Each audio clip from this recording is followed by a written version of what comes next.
নমস্কার, welcome to channel Bheemili. আজকে আপনাদের সামনে আমরা যাকে তুলে ধরবো সেটা হচ্ছে বর্তমানে টেম্পল স্ট্রিটে যে রুবি বোর্ডিং দেখতে পাচ্ছেন, যেটা 1946-এ স্থাপিত হয়েছিল আর 1951 থেকে বাবার হাত ধরে যিনি এই রুবি বোর্ডিং এর সঙ্গে যুক্ত হয়েছিলেন সেই শ্রদ্ধেয় মিস্টার প্রণব দে মহাশয়, যাকে জলপাইগুড়িতে সবাই ছানুদা নামে জানে, তার সঙ্গে পরিচিত হব এবং ওনার কাছ থেকে জলপাইগুড়ির কিছু টুকরো টুকরো কথা, জলপাইগুড়ির কিছু ইতিহাস, ওনার অভিজ্ঞতায় আমরা আপনাদের সামনে তুলে ধরব। নমস্কার কাকা বাবুই বলবো, কেননা আপনি হচ্ছেন আমার বাবার সমসাময়িক, সেই সময়কার লোক বলেই আপনাকে আজকে আমি কাকা বাবু বলেই সম্বোধন করি। তো এবারে আপনার ছোটবেলাটা একটু বলুন। যখন আপনি বলছিলেন যে ছোটবেলায় যেখানে থাকতেন সেখানে শিশু মহলে যেতেন, সেই যে একটা গল্প করছিলেন, সেটা একটু আমাকে। কেরানীপাড়া আমাদের বাড়ি ছিল, সেখান থেকে ওই শিশু মহলে আমার পড়াশুনো শুরু।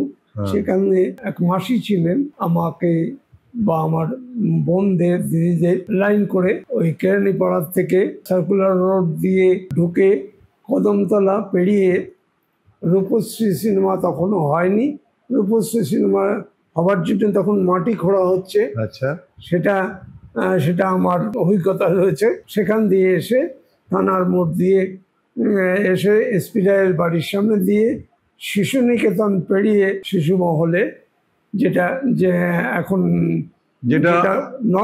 বর্তমান ওয়েলফেয়ার সোসাইটির পেছনে ছিল। আচ্ছা, একটা লম্বা টিনের ঘর, রাইট, যেটা এখন নেই। আর সেখানেই আমার পড়াশুনোর শুরু, সেখানেই।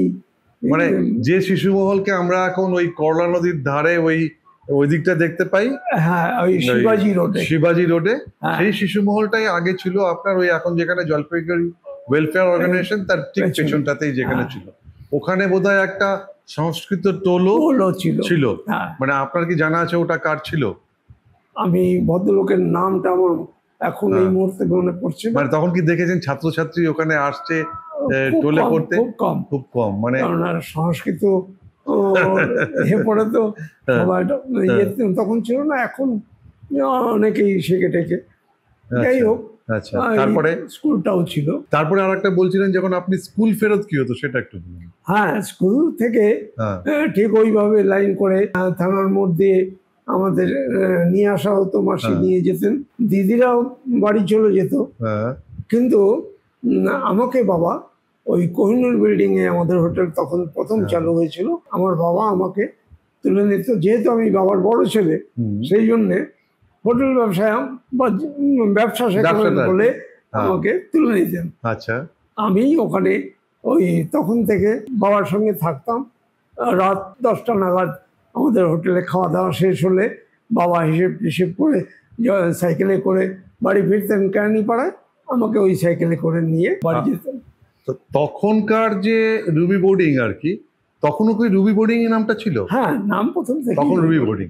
তো এই রুবি বোর্ডিং এর তখনকার চেহারাটা কিরকম ছিল? তখন তো কোহিনূর বিল্ডিং এ, যেটা কোহিনূর বিল্ডিং এ প্রথম ছাদের একটা বড় ঘর ছিল আর একটা ছোট ঘর ছিল। ছোট ঘরটা অফিস হিসেবে ব্যবহার হতো, আর বড় ঘরটা ছখানা তক্তপোষ, যেটাকে আমরা তখন চৌকি বলতাম, এই চৌকি পাতা ছিল, মানে কাঠের পাটাতন, তার মধ্যে 4টে পায়া, যেটাকে আমরা চৌকি বলতাম, এখন সেটা অবসলিউট হয়ে গেছে এখন।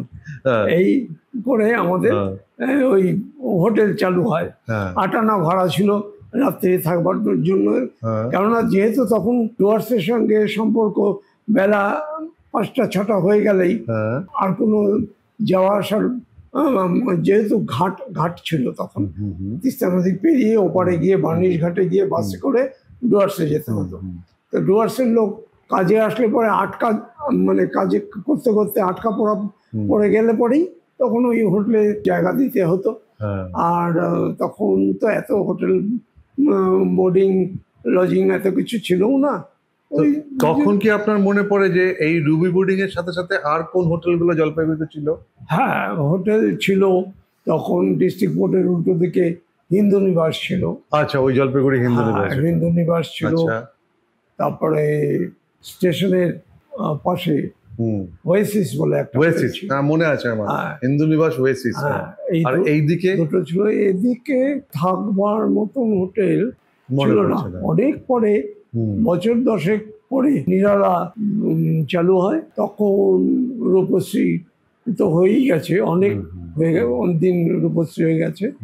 রূপশ্রী হওয়ারও অনেক দিন পরে নিরালা হয়। নিরালা। আর এবং যেহেতু সিনেমা হলটার সঙ্গে ওটার সঙ্গে রেস্টুরেন্টটা খুব চালু পপুলার হয়েছিল, পপুলার হয়েছিল, থাকবারও ব্যবস্থা ছিল। তো আপনাদের তখন যে রুবি বোর্ডিংটা ছিল সেটা বেসিক্যালি মানে পাইস টাইপের হোটেল, মানে পাইস হোটেল, ওই মানে বরাবরই। রেস্টুরেন্ট ঠিক নয়, মানে হ্যাঁ। খাওয়া দাওয়ার, হ্যাঁ। দুপুরবেলা রাতের বেলা খাওয়া দাওয়ার হ্যাঁ। জন্যই যে হোটেলটা। পাইস কি সিস্টেম। খাওয়াতেন তখন একটু? ওই বাঙালির খাওয়া, হ্যাঁ। বাঙালি ভাত ডাল তরকারি ভাজা মাছ। হ্যাঁ। তখনকার তখন আমাদের একটা ব্যাপার ছিল, এখনকার মাছ তো এই যে লোকে বলে অন্ধের মাছ দেবেন না, অন্ধের মাছ দেবেন না, তখন মানে মেইনলি রুই মাছটা আসতো আসামের ধুবড়ি থেকে। আচ্ছা, ধুবড়ির লাল রুই, মানে ব্রহ্মপুত্রের রুই। ব্রহ্মপুত্রের খেয়েছি আমি। হ্যাঁ, লাল রুই, সে খেতে খুব মিষ্টি হতো। খুব মিষ্টি। হ্যাঁ, সেই মাছ আমাদের এখানে আসতো। তো তখন ব্যবসাও সেরকম ছিল, আমরা একাই ছিলাম। মাছ আসতো 1 মণ 2 মণ করে মাছ আসতো, মাংস আসতো ওরকম 1 মণ 40 কেজি। মানে পার ডে আপনার 1 মণ মাছ, 1 মণ মাংস লাগছে। হ্যাঁ, আর তখনকার দিনে কালো নুনিয়া চাল 1 বস্তা মানে 2.5 কুইন্টাল। 1 বস্তা, 1 বস্তা চাল প্রায় শেষ হয়ে যেত একদিনে। হ্যাঁ, মানে 2.5 কুইন্টাল চাল, যেটা হচ্ছে আপনার কেজিতে বললে পরে 40 80 80 আর 20 100 কিলো, 100 কিলো চাল, 100 কিলো চাল, 40 কেজি মাছ, 40 কেজি মাংস পার ডে আপনার হোটেলে চলছে আর কি। আপনি ওই কোহিনূর বিল্ডিং থেকে সেটা দেখে এসেছি। আর মেইনলি যারা বোর্ডার বা খাওয়া দাওয়া খেত তারা হচ্ছে ওই ডুয়ার্সের লোকজনই, যারা এখানে এসে যারা কাজ করতো জলপাইগুড়ি। তখন লোকাল লোক হোটেলে খাওয়া এত ইয়ে ছিল, মানে ওই ওই ওই প্রচলনটা ছিল না যে বাইরে গিয়ে খেতে হবে, মানে লোকাল লোকেরা বাইরে গিয়ে, আমাদের যেমন এখনকার জেনারেশনের একটা অভ্যাস আছে যে বাইরেই খাওয়াটা পছন্দ করে, তখন আর ওগুলো ছিল না। ওই বাইরের থেকে যারা আসতো কাজে কর্মে, একদম তারাই ওটাকে, মানে আমরা ডুয়ার্স বেস ব্যবসাটাই ছিল বলতে গেলে। একদম একদম। জলপাইগুড়িতে তখন ডুয়ার্স বেস ব্যবসাটাই মানে ফুলে ফেপে উঠেছিল। শিলিগুড়ি শহর তখন কিন্তু আজকের শিলিগুড়ি না, তখন শিলিগুড়ি একেবারে মানে একদম কি বলবো, আমি বলবো একটা গ্রামও ছিল না, টিমটিমা টাউন আমার মনে আছে, এরকম ছিল যে কয়েকটা বাল্ব জ্বলছে, কয়েকটা দোকানপাট আছে, কয়েকটা বাল্ব জ্বলছে, এটুকু আমার মনে আছে।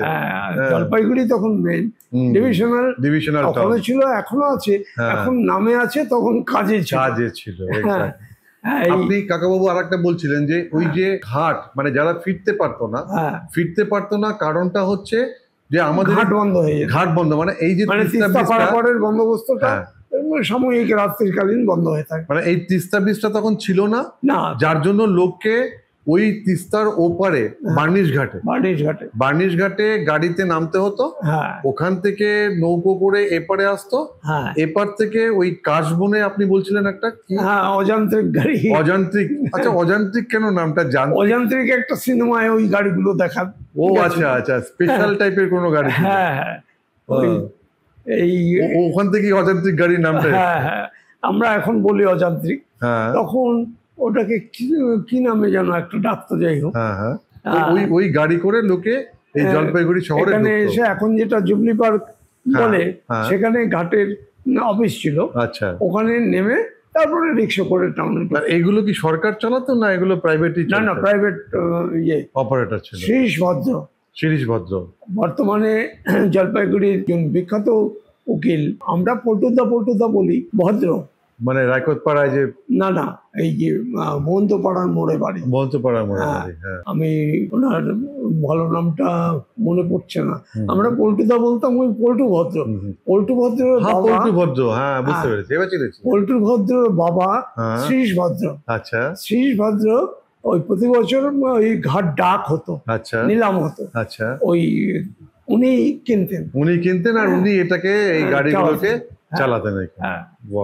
মানে জলপাইগুড়ি অনেকটা পুরনো কথা জানা গেল, মানে কে চালাতো, কেমন করে চালাতো, গাড়িগুলোর নাম কি ছিল? ওই পল্টুদার ভালো নামটা মনে পড়লো, হ্যাঁ, মৃগাঙ্ক ভদ্র। মৃগাঙ্ক ভদ্র, মানে ওনার বাবা ছিলেন হচ্ছে ওই শিরিষ ভদ্র। শিরিষ ভদ্র, যিনি ওই ঘাটটাকে ওই ডাকে নিয়ে তারপরে ওটাকে অপারেট। তখন যে আপনি হোটেলে বসতেন, তখন আপনাদের যে টাকা পয়সার যে হিসেবটা ছিল সেটাকে আনায় বলতেন তো? আনায় টাকা, হ্যাঁ। এইটা আনাটা একটু বলুন, মানে আনা কবে শেষ হলো, তারপরে যে সিস্টেমটা এলো সেটা। আমরা তো জন্ম থেকে টাকা আনা পয়সা অঙ্কতেও শিখেছি, ব্যবসায় বসে ব্যবসার হিসেবেও টাকা আনা পয়সাই দেখেছি। মানে 1 আনা 2 আনা 3 আনা থেকে 4 আনা করে 15 আনা 16 আনা মানে 1 টাকা। 16 আনা মানে 1 টাকা। তা এই যে আনাটা হতো, এটা কি কোনো মানে কয়েন ছিল বা কিছু ছিল? হ্যাঁ, 1 আনা 2 আনার কয়েন হতো, 2 পয়সার কয়েন হতো। আচ্ছা, 2 পয়সার কয়েন, 1 আনার কয়েন, 1 পয়সার কয়েন, তামার ফুটো করা, মাঝখানে ফুটো করা তামার পয়সা, 1 পয়সা, এরকম ছিল। তো এই যে মনে করুন 5 আনা, যদি 5 আনা করতে হতো তো কি করতেন? ওই একটা সিকি, মানে 4 আনার একটা সিকি হতো, সিকি বলতাম। আচ্ছা, সিকির সঙ্গে 1 আনা দিয়ে 5 আনা। ও, 4 আনার যে সিকিটা হতো তার সঙ্গে ওই 1 আনাটাকে দিন। তাহলে যেমন যদি 6 টাকা দিতে হয়, 5 টাকার নোট একটা সঙ্গে 1 টাকা দিয়ে 6 টাকা, সেই রকম 4 আনার সঙ্গে 1 আনা দিয়ে 5 আনা। তার মানে 4 আনা, 8 আনা আর 1 টাকা, এটা ছিল হচ্ছে মেন কয়েনগুলো। না, 4 আনাও ছিল, 1 আনা ছিল, 2 আনা ছিল, 4 আনা ছিল, 3 আনা ছিল না, 4 আনা, 5 আনা তো ওইভাবে হতো, 6 আনাও ওইভাবে হতো, 7 আনাও ওইভাবে 5-এর সঙ্গে 2 করে দিয়ে হতো। 1 টাকা গিয়ে নোট হতো। মানে ওটার কয়েন ছিল না, এখন যেমন নোট কয়েনও ছিল। তখন কয়েন ওই রাজার, ব্রিটেনের রাজার ছবি দেওয়া রূপোর টাকা হতো। ও আচ্ছা, হ্যাঁ, রূপোর টাকা, 1 টাকা, মানে যেগুলো এখন খুব দামি। ও, তার মানে এই যে আনাগুলো হতো ওগুলো সব তামার, আর এই টাকাটা হতো সবসময় তামার না, তামারও হতো, দস্তার হতো, পেতলের হতো। আচ্ছা, ওগুলোর মধ্যে তখন ওই ব্রিটেনেরই ছবি থাকতো না আমাদের ইন্ডিয়ানেরও কিছু থাকতো? 1 টাকা যখন হয়ে গেল তাতেই ব্রিটেনের রাজার ছবি এমবোস করা থাকতো। আর এই যে আনার সিস্টেমটা কবে বন্ধ হলো? এটা বন্ধ হলো 1957 সালের মার্চ মাসে শেষ হয়ে গেল, 31 মার্চে। 1 এপ্রিল থেকে দশমিক প্রথা চালু হলো। এখনকার যে চালু আছে, সেই ব্যবস্থাটা চালু হলো 1957 সালের 1 এপ্রিল থেকে। একটা কিছু গান আপনি বলছিলেন যে ওই সময় তখন একটা বিখ্যাত গান, 1957 সালে 1 এপ্রিল সকালে দেখি দাদা নয়া পয়সা বাজারেতে চলে, এই বলে গানটা ছিল, খুব বিখ্যাত হয়েছিল গানটা। এই যে গানগুলো আপনারা তখন শুনতেন কি মাইকে শুনতাম, রেডিওতে শুনতাম, রেডিও, মাইকে আর হয়তোবা গ্রামোফোন, মানে তাছাড়া আর কোনো উপায় ছিল না, ব্যবস্থা। এই যে আনা যে প্রথাটা, আপনারা নিশ্চয়ই এটা দোকানিরাই এটাকে ইউজ করতেন, তাই তো? মোটামুটি। কিন্তু স্কুলে যখন আপনারা শিখতেন তখন তখন ওই 1-2-3-4 শিখতেন, কিন্তু এই লেনদেনের ক্ষেত্রে, লেনদেনের সময় বা ব্যবসায়িক হিসেবের সময় টাকা আনা পয়সা, তখন আনা পয়সা চলত। রাইট, এখন আর ওই সেই আনার সিস্টেমও নেই। এখন তো ওই মোবাইল ধরে আর ওই 4 আনা, মানে 4 আনার তো কিছু পাওয়া যায় না। 50 পয়সা হলে পরে হয়তো সেটাকে ওই মোবাইলেই দেওয়া হয়। এখন ছেলেবেলার আর পয়সা দেবে না, ফোন পে, গুগল পে। আপনাদের হোটেলে কি চালু হয়েছে সেটা? সময়ের সঙ্গে নিজেকে পরিবর্তন করতেই হবে, না হলে চলবে না ওইখানে। এই যে রুবি বোর্ডিং, আজকে সেই 1946 থেকে আজকে 2025, এখানে কোনো ব্যক্তিত্বের কথা বলুন যারা এখানে আপনার এসে থেকেছে, মানে সমরেশ বাবুর কথা এটা কিছু বলছেন? সমরেশ মজুমদার সাহিত্যিক, সে তার ছোটবেলায় বাবার সঙ্গে আসতো, গায়কাটা চা বাগানে বাবু ছিলেন, মানে ওনার বাবা ছিলেন গায়কাটা চা বাগানের বাবু, বড়বাবু জানি না, চা বাগানে সাধারণত যারা কাজ করে তাদেরকে বাবু বলতো, ওই সেই আপনি জানতেন বাবু হিসাবে। তো ওই বাবার সঙ্গে সমরেশ মজুমদার আসতো, এখানে থাকতো আমাদের হোটেলে, খাওয়া দাওয়া করতো। আমাদের সম্বন্ধে ওনার সাহিত্যে কালবেলা, উত্তরাধিকার এই সমস্ত গল্পে আমাদের রিবোর্ডিং এর উল্লেখ পাওয়া যায়। হ্যাঁ, মানে যেটা, হ্যাঁ, কালবেলা, তারপরে কালপুরুষ, উত্তরাধিকারে ওই আমাদের চৌধুরী মেডিকেলের রামবাবু, হ্যাঁ, ওই রামটার নামও আছে, মানে দেবপ্রমের বা লালুর বাবা যে আছে, চৌধুরী মেডিকেলের নাম, সেটাও দেখেছি, উল্লেখ করা আছে। আবার আপনাদের রিবোর্ডিং পাইস হোটেলেরও মানে নামটা আমরা দেখেছি এইখানে। মানে সাহিত্যের জগতেও এটা আমাদের জন্য একটা গর্ব যে ওনার মতন একজন সাহিত্যিক মানে জলপাইগুড়িকে মনে রেখে, জলপাইগুড়িকে তার ক্যারেক্টারকে নিয়ে এসে এই জায়গাগুলোকে চিনিয়েছে। এছাড়া সঙ্গীত শিল্পী জগতের হেমন্ত মুখার্জি, সন্ধ্যা মুখার্জি, মান্না দে, তবলায় রাধাকান্ত নন্দী, আরতি মুখার্জি গানে, শ্যামল মিত্র, তারপরে পল্লী গীতির নির্মলেন্দু চৌধুরী, হ্যাঁ, অনেকদিন পরে নামটা মনে পড়লো। তারপরে সিনেমা জগতের সমীর ভঞ্জ, স্বরূপ দত্ত, এরা সব জলপাইগুড়িতে প্রোগ্রাম করতে আসতো, আর আপনাদের এখানে হোটেলে থাকতো, খাওয়া দাওয়া করতো, আমাদের সুখ্যাতি করে গেছে তারা। বাহ বাহ। মানে তার মানে হচ্ছে যে 1951-এ আপনাদের মানে 46 থেকে কোহিনূর বিল্ডিং এ ছিল, তাহলে এই নতুন বিল্ডিংটা কবে বিল্ডিং এ আসা হলো ওই 59 এরকম হবে। মানে তখন আপনাদের এই মানে এই 50 এখন যে বিল্ডিংটা দেখছি সেটা কি 59 থেকেই আছে? হ্যাঁ, 59 থেকেই আমাদের ব্যবসা ওই ভাড়া বাড়ি থেকে কোহিনূরের বিল্ডিং এর থেকে এখানে আসে। মানে রুবি বোর্ডিং এর গল্প আপনি যেমন যে যাদের মানে চিত্র জগতের তারকাদের নাম বললেন, ইভেন আমিও কর্মসূত্রে বাইরে থাকাতে যারা জলপাইগুড়িতে এসছে তারাও কিন্তু আমাকে বলেছে যে আমরা কিন্তু, আচ্ছা রুবি বোর্ডিং এখনো আছে কি, মানে তখন ভাবতে ভালো লাগে যে জলপাইগুড়িতে একটা ঐতিহ্যবাহী হোটেল ছিল, মানে বা এখনো আছে, মানে লোকে এখনো তার নামটা করে, রুবি বোর্ডিং বলতে নামটা করে। সুতরাং সেই জায়গাটা সত্যি আমাদের কাছে গর্ব যে আপনাকে পেয়েছি এবং তার গল্প বা তার কিছু ইতিহাস আমরা শুনতে পাচ্ছি। কোহিনূর বিল্ডিং এ যখন হোটেল আমাদের, তখন উদয়শঙ্কর, অমলাশঙ্কর, আচ্ছা, হ্যাঁ, ইন্টারন্যাশনাল, এখন একদম ইন্টারন্যাশনাল মানে শিল্পী আর কি, বিখ্যাত শিল্পী উদয়শঙ্কর, অমলাশঙ্কর শিশু নিকেতনের কোনো একটা ফাংশন করতে জলপাইগুড়িতে এসেছিল। আমাদের ওই কোহিনূর বিল্ডিং এর রুবি বোর্ডিং এ থেকে ওনারা প্রোগ্রাম করে গেছেন। এখনকার যে রূপমায়া সিনেমা হল, তখন আলোছায়া নাম ছিল, এই আলোছায়া মঞ্চে ওনারা নাচ করে গেছেন। আচ্ছা, সেই ছোটবেলায় আমাকে উদয়শঙ্কর, অমলাশঙ্কর বাবাকে বলে ওদের নাচ দেখানোর জন্য আমাকে নিয়ে গিয়ে ওই ড্রয়িং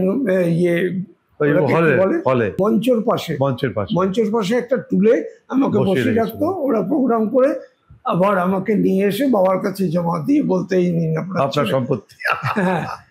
এই আচ্ছা, এই উদয়শঙ্কর, অমলাশঙ্কর কে আমরা আমার চোখে দেখা সান্নিধ্যে পেয়েছে, সান্নিধ্য পেয়েছি এবং তার কোলে চড়েছে একদম। এটা সত্যি গর্বের বিষয়। মলিনা দেবী, গুরদাস বন্দ্যোপাধ্যায়, এদের একটা নাট্য গ্রুপ ছিল এমজি এন্টারপ্রাইজ।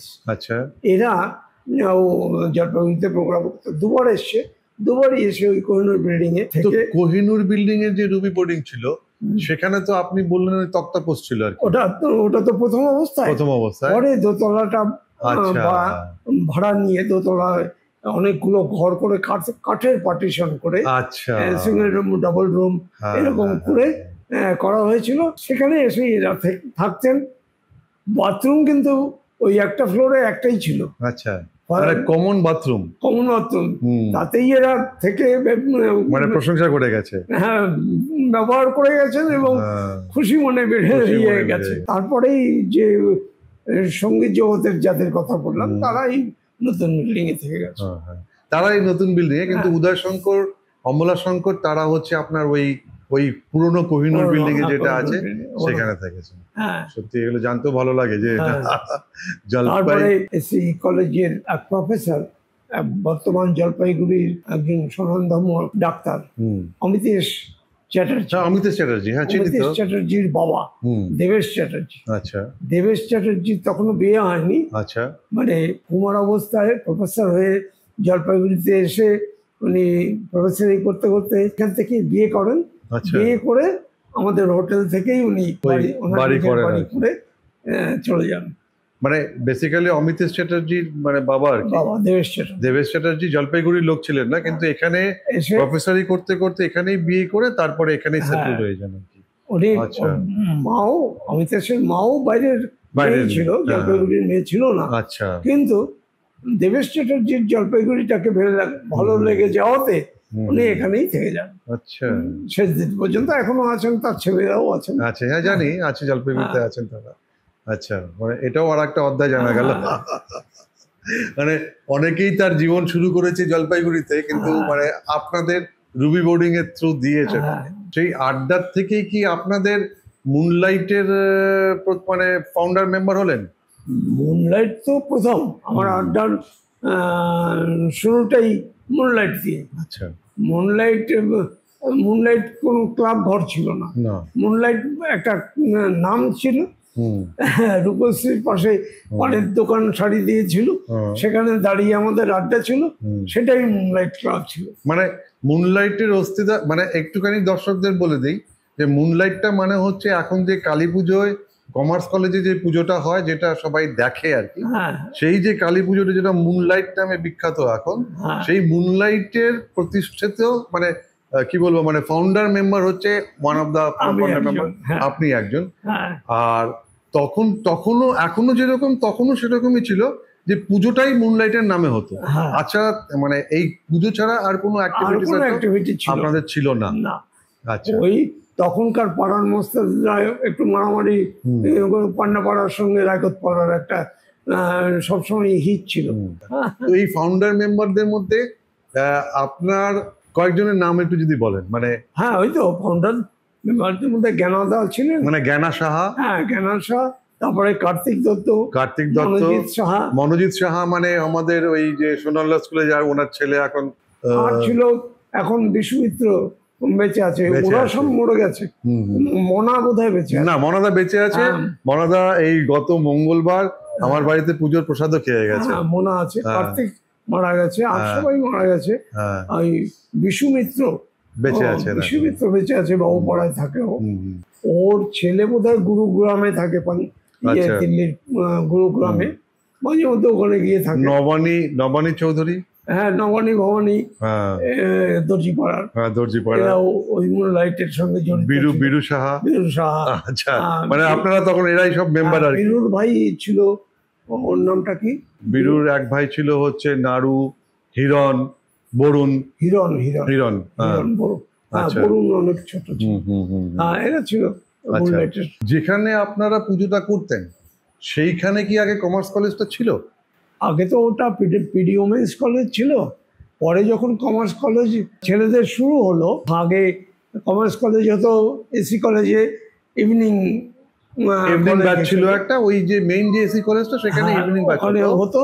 পরে এখানে শিফট করে পিডি ওমেন্স কলেজ নিজেদের বাড়িতে চলে যায়, নিজেদের বিল্ডিংয়ে চলে যায়। আর কমার্স কলেজ এখানে চালু। আর উল্টো দিকে যে নূর মঞ্জিলটা আপনি বলছিলেন, ওখানে কি ছিল? নবাবের বোনের বাড়ি ছিল। নবাবের বোনের বাড়ি, জলপাইগুড়ির নবাবের বোনের বাড়ি। আচ্ছা। নূর একজনের নাম ছিল, আর একজনের নাম কি ছিল, দুই বোন থাকতো। মানে আপনারা কি দেখেছেন? এগুলো শুনেছি, আমি দেখিনি। আপনারা কতদিন দেখেন? হ্যাঁ, এগুলো শুনেছি। অ্যাকচুয়ালি নূর মঞ্জিল উর্দু ভাষায় নূরের একটা মানে আছে, কোনো মঞ্জিলের মানে তো বাড়ি। হ্যাঁ, তো ওরা দুই বোন থাকতো। তারপরে ওরা যখন ছেড়ে দেয় সরকার নিয়ে, ওখানে গভর্নমেন্ট গার্লস স্কুলটা ওখানে চালু হয়, রাইট। তারপরে ওখান থেকে ওরা গভর্নমেন্ট গার্লস স্কুল এখন যেখানে নিজেদের জায়গায় চলে যায়। আর ওই নূর মঞ্জিলটা তখন গভর্নমেন্ট গার্লস স্কুলের হস্টেল হয়। আচ্ছা, ওটা গভর্নমেন্ট গার্লসের হস্টেল হয়। আচ্ছা। সেটাও পরে ওরা নিজেদের জায়গায় করে নেওয়াতে এখন ওই শিক্ষা দপ্তরের প্রাথমিক শিক্ষার ওই প্রাইমারি স্কুলের বোর্ডের অফিসটা এখন ওখানে হয়েছে। এই আড্ডার প্রসঙ্গে যদি ফিরে আসি, আমি শুনছিলাম যে আড্ডা মারতে মারতেই যখন কোনো বন্ধুর বাড়ি চলে যান, তারপরে সেই রাত্রেই জলপাইগুড়ি 1968 ফ্লাড হয়। এটা একটু বলুন। আমাদের তখন আড্ডাটা ছিল নবাববাড়ি গেটে। সেখানে ওই পরের দিন লক্ষ্মী পুজো, একদম। বৃষ্টি তো ঝুমঝুম করে হচ্ছে, সারা দিন রাত বৃষ্টি হচ্ছে, সারা রাত্রির বৃষ্টি। আপনি ছিলেন কোথায়? হ্যাঁ, আপনি ছিলেন? আমরা তখন আড্ডা মারছি, সন্ধ্যাবেলা আড্ডা মারছি নববাড়ি গেটে। তারপরে আড্ডা মারতে মারতে অনেক রাত হয়ে যাওয়াতে এক বন্ধু বলল যে আমি নতুন পাড়ায় ডাক্তারের বাড়িতে, ডাক্তার পুজোর ছুটিতে কলকাতায় গেছে, ওই বাড়িতে পাড়া আছি, তো ওখানে চলো আজকে রাত্রিটা ওখানেই কাটাবো। তো ওখানে গিয়ে মুরগির মাংস ভাত রান্না করে খাওয়া দাওয়া করে রাত ওখানে কাটিয়ে দিলাম। কাটানোর আগে ওই ডাক্তার যে রুগী দেখেন উঁচু টেবিলটা, তার মধ্যে আমি শুয়েছিলাম। ভোরবেলা ঘুম ভাঙতে দেখি পিঠটা ভেজা ভেজা। তখন কি ব্যাপার দেখি ঘর ভর্তি জল, সব জুতো বোতল এই সমস্ত ভেসে বেড়াচ্ছে। কি ব্যাপার? তখন জানতে পারলাম যে বন্যা হয়েছে জলপাইগুড়িতে। এই সারাদিন অবস্থায়। তারপরে কি করলেন? তারপরে ওই বারান্দায় একটা রেলিং ছিল, সেই রেলিংয়ে দাঁড়িয়ে উপরে কড়িবরকা ধরে দাঁড়িয়ে থাকলাম বেশ কিছুক্ষণ। ওই যে রেলিং এর মধ্যে দাঁড়িয়েছিলেন, তো আপনার টিনের ছাদে উঠতে পারলেন না? টিনের ওঠার মতো জায়গা ছিল না। তো ওই রেলিং এর উপর উঠে ওই বাটাম গুলোকে ধরেছিলেন, তাই তো? হ্যাঁ, বাটাম ধরে দাঁড়িয়েছিলাম বেশ অনেকক্ষণ। তারপরে আস্তে আস্তে নেমে ঘরে। তো গায়েটায় জল বয়ে যাচ্ছিল না? হ্যাঁ, ঘরে জল আছে আমাদের। আপনারা যেখানে দাঁড়িয়েছিলেন গলা অবধি জল ছিল। না, ওই যে রেলিংটা যে ধরে দাঁড়িয়েছিলেন, তো সেটা আপনি জলের মধ্যে ছিল না? ওটা আন্দাজ করে ওই উপরে উঠে দাঁড়িয়েছিলাম। তারপরে বন্যার অভিজ্ঞতা। এই বাড়ি ফিরলাম সন্ধ্যেবেলা। কোথাও একটা খিচুড়ি খেয়েছিলেন? কোথাও একটা খিচুড়ি খেয়েছিলেন মনে করুন? হ্যাঁ, ওই আরেক বন্ধুর বাড়ি ওই নতুন পাড়া থেকে পাড়া দিয়ে আসতে গিয়ে আরেক বন্ধুর মামা বাড়ি ছিল, ওই 3 তলা বাড়ি। সেখানে গিয়ে মামার ওখানে গিয়ে দুপুরবেলা খাওয়ার কিছু চাইলো। তখন আমাদের ওই একটু খিচুড়ি রান্না করে খাওয়ালো। আর জল খেলাম ছাদে গিয়ে। চুনের ড্রাম ছিল, সেই চুনের ড্রামে সারা যে বৃষ্টি হয়েছে, সেই জল পড়ে চুন দিয়ে জল ফিল্টার হয়েছে। হ্যাঁ, চুনের জলে ফিল্টার হয়ে যাওয়া ওই জলই আমাদের মানে খাওয়ার জল। আচ্ছা আচ্ছা। এই করে তারপরে যখন বাড়ি ফিরলাম, বাড়ি ফিরে এসে যা হওয়ার স্বাভাবিক উত্তম এই হওয়ার পরে মানে আমার এই চ্যানেলে আমি জ্যোতিদার কাছেও শুনছিলাম গল্প, যে বন্যার গল্প, কিন্তু আপনার যে অভিজ্ঞতাটা মানে বাড়িতে না থেকে বন্ধুদের সঙ্গে রাত কাটাতে গিয়ে বন্যার অভিজ্ঞতা, এটা সত্যি একটা ক্লাসিক ব্যাপার। এবার একটা কথা প্রসঙ্গে বলুন, আপনি তো শাম্মী কাপুরের ফ্যান ছিলেন? অবশ্যই। হ্যাঁ, বলুন। শাম্মী কাপুরের ফ্যান এখনো আমার ফোনের কোনো প্রোফাইলে শাম্মী কাপুরের ছবি দেখা যায়। আচ্ছা। শাম্মী কাপুরের মুনলাইট ক্লাবের পুজোতে আমার গ্রামোফোন ছিল না, তখন রেকর্ড প্লেয়ারও হয়নি, তো আমি রেকর্ড কিনতাম, কালেকশন কিনতাম। আর যার বাড়িতে রেকর্ড প্লেয়ার আছে বা গ্রামোফোন আছে সেখানে গিয়ে শুনতাম। তো এইভাবেই ওই শাম্মী কাপুরের প্রথম দিককার বই, আশা পারেখের প্রথম বই ছিল, সেটা দিনে দেখো নাম ছিল। তাতে একটা গান ছিল, বারবার দেখো হাজার বার দেখো। ওই রেকর্ডটা আমি মুনলাইট ক্লাবকে দিয়েছিলাম বাজাবার জন্য। বাজাও, আমার যে ফেভারিট স্টার গানটাকে চলতে হবে এখানে। আচ্ছা, এবার আপনি বলুন যে জলপাইগুড়ি যে বর্তমানে ইউরোপিয়ান ক্লাব, যেটা আপনি তারও মেম্বার ছিলেন, সেখানে ছোটবেলায় আপনি ওখানে কিছু একটা দেখতেন? আমরা স্কুলে পড়ি, কিন্তু ওই যে বললাম যে বদমাইশি তো আমাদের ছিলই, ঘুরতে থাকতাম টিফিন আওয়ারে এদিক ওদিক। তখন একদিন ক্লাবে, জলপাইগুড়ি ক্লাবে, এখন যেটা ইউরোপিয়ান ক্লাব ছিল আগে, সেখানে গিয়ে দেখলাম ওই বড় দরজার ওপরে লেখা ছিল dogs and Indians are not allowed. পরে যখন স্কুলের পরে যখন বড় হয়ে ওই ক্লাবের মেম্বার হলাম, তখন দেখলাম তার উপরে সাঁটানো হয়েছে মেম্বার্স অনলি। কিন্তু ওই ছোটবেলায় ওটা দেখেছিলাম, যে ওটা দেখে আপনাদের রাগ হয়নি? তখন অত বুঝতাম না, মানে এত যে এটা কি লেখা আছে বুঝতাম না, কিন্তু রাজনীতিতে কোনোদিনই সেরকমই ছিলাম না, সেই জন্য রাগটাও আসে। এই কথা প্রসঙ্গে আরেকটা যেটা আপনি বলছিলেন যে আমাদের মাননীয় মুখ্যমন্ত্রী আপনাদের রুবি বোর্ডিং এ এসেছিলেন, রাজনীতির কথা বলতে গিয়ে ওই ওটা এসেছিল যে আমাদের হোটেলের উল্টো দিকে ছিল একটা দোকান, বইয়ের দোকান, নাম ছিল জ্ঞান বিতান। সেই জ্ঞান বিতানের মালিক ছিলেন নিপেন ঘটক। এই ঘটকদা উনি প্রথমে কংগ্রেস করতেন, পরে যখন বিজেপি বেশ জমজমাট হলো তখন উনি বিজেপি হয়ে গেলেন।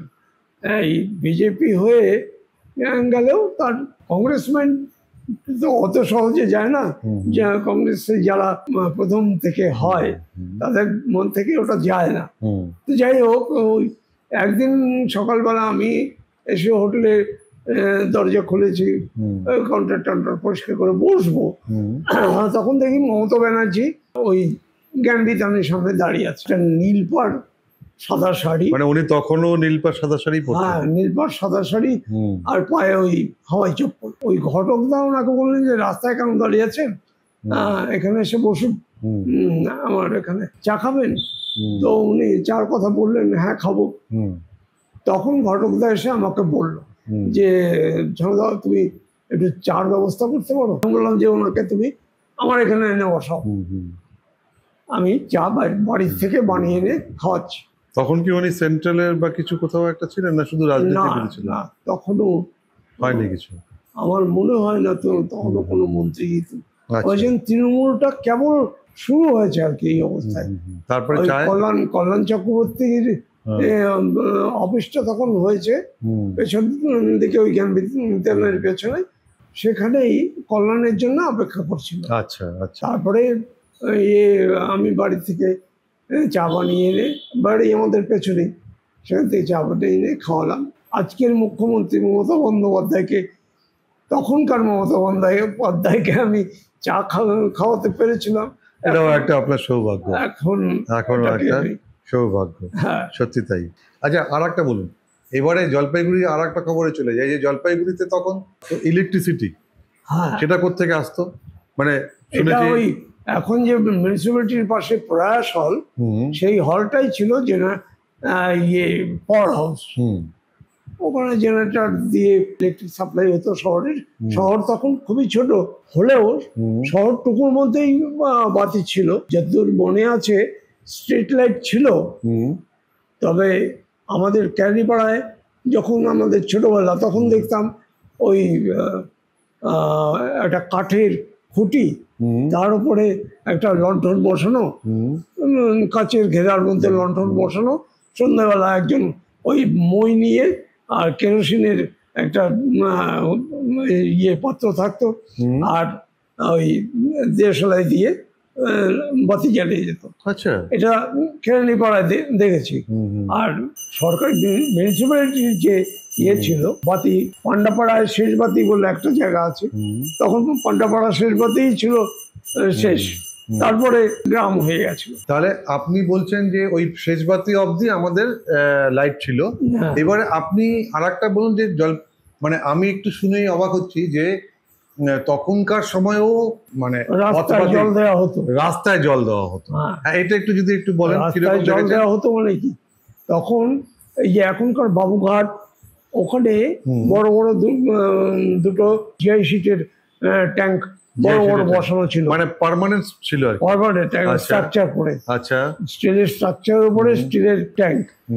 এটা বাবুঘাটে দেখেছি, শিল্প স্মৃতি পাড়া দেখেছি, আরো অনেক জায়গায় ছিল, যেখান থেকে ওই ট্রাকের মধ্যে ট্যাঙ্ক বসানো, তার সঙ্গে নিচে ওই শর পাইপ ফিক্স করা ছিল। ওই শর পাইপ দিয়ে রাস্তা দিয়ে গাড়ি যাচ্ছে, ওখান শর পাইপ দিয়ে জল পড়ছে, করে রাস্তা ভিজিয়ে দিয়ে চলে যাচ্ছে। মানে এই মেইন রাস্তাগুলো যেগুলো আছে, রাস্তা দিয়ে সমস্ত মানে বলবো ধুয়ে দিয়েছে, পরিষ্কার করে, হ্যাঁ, পরিষ্কার করে ভিজিয়ে দিয়ে যাচ্ছে। এটা সারা বছর দুবেলা হতো, সকাল বিকেল। মানে সকালে একবার হতো, বিকালে একবার হতো। আর নোংরাগুলো? আর নোংরা ভোরের দিকে হতো, নয়তো রাত্রিরে হতো। মানে এই যে আমাদের নাকের ডকা দিয়ে নোংরা নিয়ে যাওয়া, যেটা হ্যাঁ, এই যে ট্রাক্টর গুলো যে অত্যাচার, ঘর ঘর করে হুড়মাড় করে শব্দ করে নিয়ে যাচ্ছে, যদিও একটা তেপল ঢাকা দেওয়া থাকে, সেই ঢাকাটা না দিলেও কোনো আমার মনে হয় ক্ষতি হবে, কারণ ওর ভেতর থেকে নোংরা বেরিয়ে লোকে দিয়ে পড়ে, তার থেকে জল পড়ছে চুইয়ে, সে মানুষের গায়ে পড়ছে না কি উঠছে দেখার দরকার নেই। এই অবস্থা মানে লোককে দেখানো হচ্ছে যে আমরা পরিষ্কার রাখার চেষ্টা করছি, কিন্তু আদৌ এটা পরিষ্কার হচ্ছে কিনা আমার সন্দেহ। মানে আপনি তার মানে আপনার চোখে দেখা তখনকার জলপাইগুড়ির পরিষ্কার পরিচ্ছন্নতা আর আজকের পরিষ্কার পরিচ্ছন্নতার মধ্যে অনেক পার্থক্য, অনেক পার্থক্য। মানে তখন রাদার টেকনোলজি অ্যাডভান্স হয়েছে, কিন্তু তখনকার পরিচ্ছন্নতা কে মানে সেই টেকনোলজি থেকে আরো বেটার ছিল, তাই না? মানে এখন টেকনোলজি অ্যাডভান্স হলে পরেও তার পরিষ্কার পরিচ্ছন্নতা অনেক বেটার ছিল তুলনামূলক আজকের যা অবস্থা। অবশ্যই সত্যি তাই। মানে এই জায়গাগুলোকে হাইজিন ব্যাপারটা হয়তো ঠিক সেইভাবে কাগজে পত্রে আছে, কিন্তু কার্যক্ষেত্রে না, কার্যক্ষেত্রে সেটা মানা হয় না। একদমই তাই। আচ্ছা, ওই যে স্ট্যাম্প ঘরের একটা কথা বলছিলেন রসিকলাল দে, হ্যাঁ সেটা একটু বলুন। সেটা ওই শিকারের গল্প, রাইট, শিকারের গল্প, এবং আমাদের ওই তিস্তার চরের কাশবনের গল্প। এই কাশবনে তখন রয়্যাল বেঙ্গল টাইগার থাকতো। আচ্ছা, রয়্যাল বেঙ্গল টাইগার কাশবনে ছিল? হ্যাঁ। আচ্ছা, তারপরে রসিকলাল দে শিকার করলো কোথা থেকে? ওই কাশবনের থেকে। আচ্ছা, রয়্যাল বেঙ্গল টাইগার যেটা সুন্দরবনের লোকে দেখতে যাচ্ছে এখন পয়সা খরচা করে, আমরা জলপাইগুড়িতে কাশবনে থেকে শিকার করা রসিকলাল দে ওই বটার পাশে তার একটা স্ট্যাম্পের দোকান, স্ট্যাম্প ঘর নাম ছিল, সেটা আমরাও দেখেছি। উনি শিকার করতেন, উনি শিকারী ছিলেন। আচ্ছা, তো একবার ওই একটা বাঘ মেরে, ওই তখনকার আমাদের ঠেলা গাড়ি ছিল বাঁশের লম্বা টায়ারের, এখনো মাঝে মাঝে দেখা যায় লম্বা ঠেলা গাড়ি, সেই গাড়িতে করে বাঘ শিকার করে নিয়ে এসে থানার সামনে বাঘটাকে ঠেলা গাড়ির থেকে নামিয়ে চারদিকে ভিড় হয়ে গেল, লোকজন দেখাচ্ছে। আমি ওপরে ওই কোহিনূর বিল্ডিং এর উপরের থেকে দেখছি, ফিতে দিয়ে মাপা হলো, পরে জানতে পারলাম সেটা 11 ফিট ছিল, 11 ফিট লম্বা, লেজ শুদ্ধ, বিশাল বাঘ। তারপরে আমি নেমেও ছিলাম, নেমে সামনে গিয়ে, মানে বয়স কম ছিল তো ভয় ছিল একটু, সামনে গিয়ে একটু দেখেছিলাম। তা যাই হোক, ওইটা ঘটনা যে রয়্যাল বেঙ্গল টাইগার জলপাইগুড়ি তিস্তার কাশবনে শিকার করেছিলেন রসিকলাল দে। আপনারা এই শিকারের গল্প বলাতে মনে পড়লো যে আমি জানি, আমার বাবার কাছ থেকেও শুনেছি, আপনারাও ছোটখাটো মোটামুটি, আমার বাবা আপনারা মোটামুটি একটা শিকারী ছিলেন। শিকারে অনেকবার। কিরকম করেছে? তখনও শিকার তো এরকম ব্যাড হয়নি।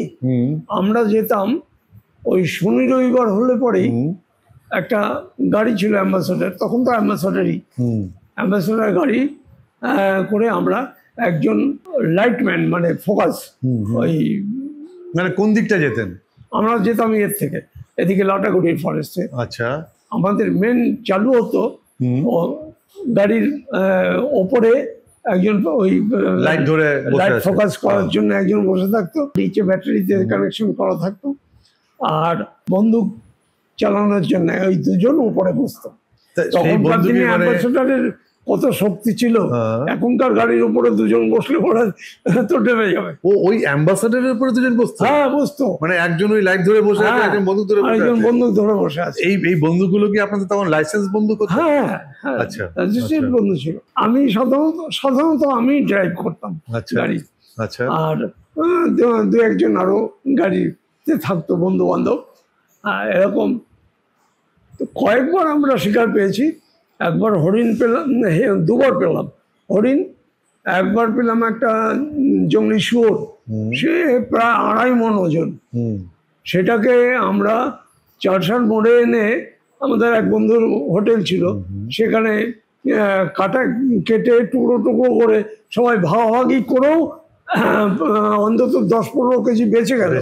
কি করব? তখন এই জলপাইগুড়ি থানার পেছনে কয়েকজন ডোম ছিল, ওদেরকে ডেকে এনে দিয়ে দিলাম। আচ্ছা, আর ওই কেজি খানেক বাড়িতে নিয়ে গেলাম, বাড়িতে নিয়ে গিয়ে চুপচাপ আলাদা করে রান্না করে খাওয়া হলো, জংলি শুয়োর।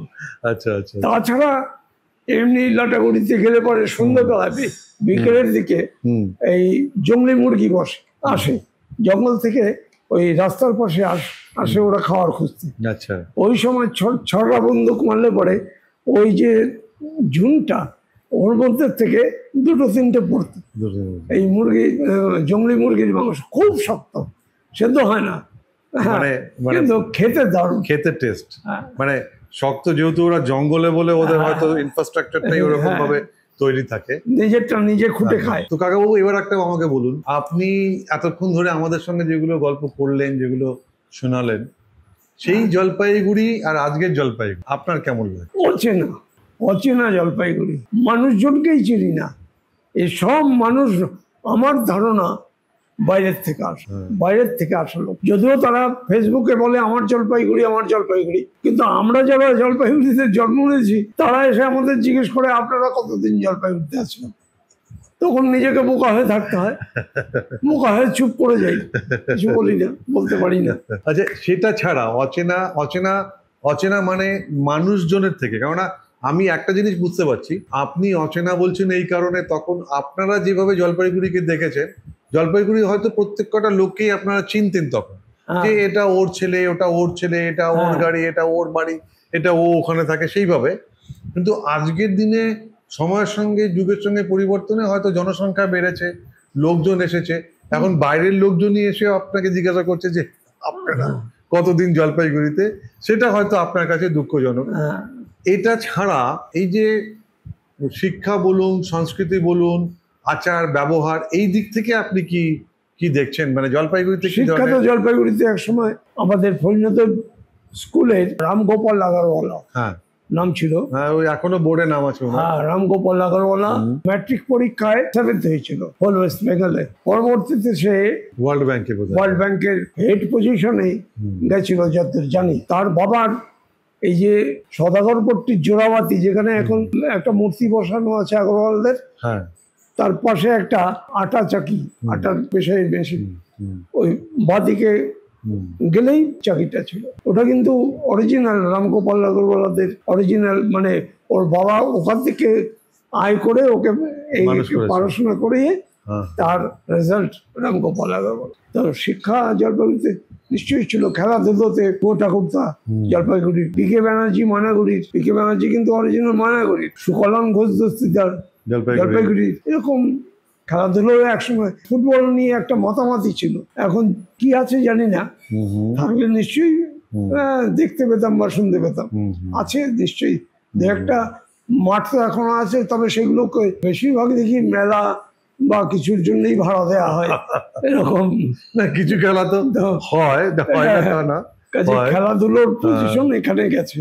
আর আচার ব্যবহারে কি দেখছেন তখনকার দিনের লোকেদের, আজকের দিনের লোকেদের ব্যবহারের দিক থেকে কোনো রকম পরিবর্তন? না, জলপাইগুড়িতে রাজনীতি নিয়ে কিন্তু মারামারিটা চোখে পড়ে না, তাই না? সেরকম যা আমরা চ্যানেলে দেখি বা খবরের কাগজে পড়ি, দেখি ছবি, জলপাইগুড়িতে চোখে পড়ে না। তবে ইদানিং অনেকগুলো ঘটনা, সংস্কৃতি বা আমরা যে একটা গর্ব ছিল জলপাইগুড়ির সংস্কৃতি নিয়ে, বা জলপাইগুড়িতে একটা সুখ স্বস্তি, সেটা আর আছে বলে এখন মনে হচ্ছে না, দিন দিন খারাপের দিকে যাচ্ছে। মানে আপনারা যে জলপাইগুড়ি দেখেছেন আর আজকে যে জলপাইগুড়ি আছে, তার মধ্যে একটা আমূল পরিবর্তন।